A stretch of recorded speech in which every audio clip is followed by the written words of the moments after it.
नमस्कार। अभी इस वक्त बात फिर यूक्रेन की। तो अब ये लगभग तय हो गया है कि जो यूक्रेन के राष्ट्रपति जेलेंस्की हैं वो अब यूक्रेन में नहीं हैं।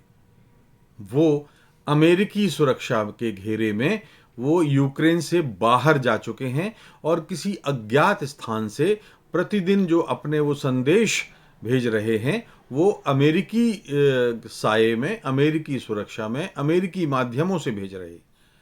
उन्होंने अपने संदेश रिकॉर्ड किए हुए हैं और जो संदेश मिल रहे हैं, जिस तरह से मिल रहे हैं, उनके उसके कंटेंट का को अगर आप परीक्षण करें तो ऐसा लगता है कि वो बहुत ही सहज और स्वाभाविक नहीं है।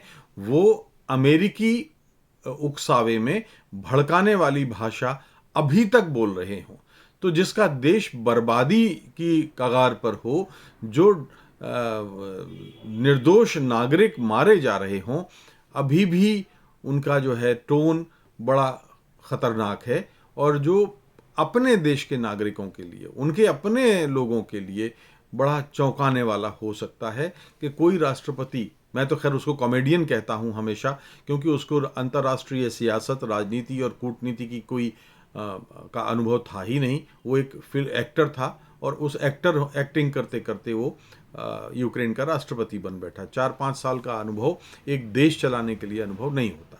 बहरहाल, अब देखिए, 2 डेवलपमेंट हुए हैं कि एक तो यूक्रेन से राष्ट्रपति जी का पलायन हो गया और अमेरिका अब भी ये कह रहा है कि हमने 35 करोड़ डॉलर के हथियार यूक्रेन को दिए हैं। अरे भाई, वहां घेराबंदी रूसी सेना ने की हुई है, ये 35 करोड़ डॉलर के हथियार आपने कब भेज दिए? तो जिसको मैं पहले दिन से कह रहा हूं कि ये हथियार तो पहले ही पहुंच गए थे जबकि रूसी सेना तैनात हुई थी यूक्रेन की सीमा पर, तभी अमेरिका ने ये हथियार भेज दिए थे। या नहीं तो इसका कोई 35 करोड़ डॉलर के हथियारों की खेप कैसे जाती है? आसमान से फ्लाइट्स उतार नहीं आप सकते हैं, ज़मीन पर आपके ट्रक नहीं गए हैं। किस तरीके से आपने 35 करोड़ डॉलर के हथियार दिए, कब दिए, कहाँ दिए, किसने रिसीव किए? यूक्रेन की आर्मी का कोई बयान आया है? अमेरिकी जनरल का कोई बयान आया है?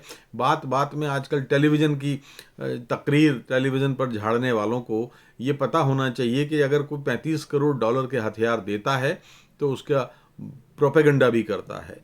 तो उसके हथियार कब दिए गए, कैसे दिए गए, कहाँ दिए गए, कोई नहीं जानता।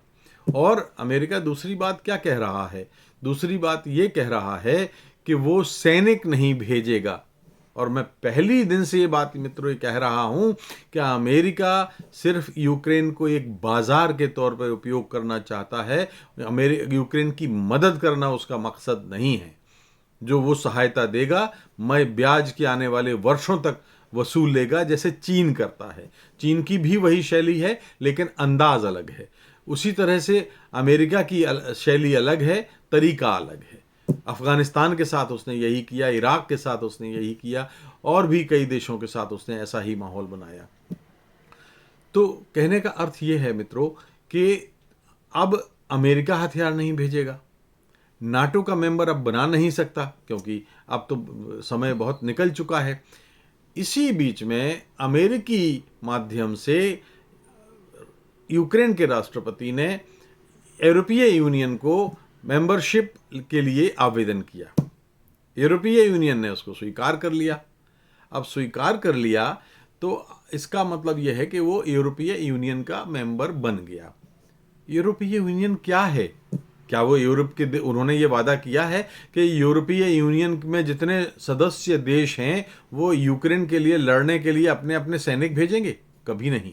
यूरोपीय यूनियन दरअसल इस तरह का संगठन है जो सिर्फ बाजार और कारोबारी हित देखता है। उसे सैनिक सहायता, रक्षा उपकरण, सैनिक साजो सामान देने से कोई मतलब नहीं है। यानी यूक्रेन के राष्ट्रपति यूरोप से भी ठगे जा रहे हैं, अमेरिका से भी ठगे जा रहे हैं। ऐसी स्थिति में जो मैं कहना चाहता हूं कि इस अभी भी यूक्रेन के पास अब तो खैर वक्त नहीं है, क्योंकि वो अब अमेरिकी कब्जे में है, अब वो अपने देश में नहीं है। यूक्रेन के नागरिकों को, यूक्रेन की सेना को या यूक्रेन के शुभचिंतकों को अपना भविष्य अब खुद तय करना है। यही बात कहने के लिए मैंने अभी ये बात की थी। अब अगली जानकारी के साथ फिर आऊँगा। धन्यवाद, नमस्कार।